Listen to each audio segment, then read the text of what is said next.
If I'm on a web page with web notifications from Slack or other site, Firefox prompts me to enable them, but my options are only yes or ignore for now.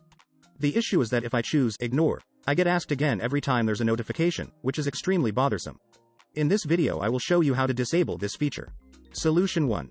Using Firefox config file. In Firefox address bar, type about:config and press enter. Click on accept the risk and continue button to proceed. Then type dom.webnotifications.enabled.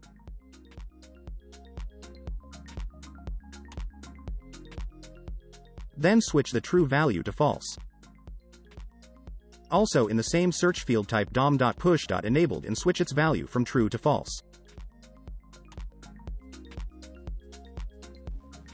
Now you should not get the notifications. If this does not work for you, then try next solution.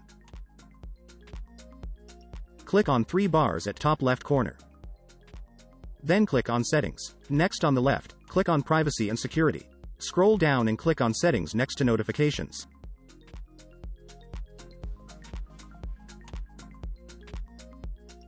Then just check on Block New Requests asking to allow notifications. Then click on Save Changes button. Now you should not get any notifications. This much for today. If you like this video, please like, share and subscribe to the channel. Also click on bell icon to never miss any update.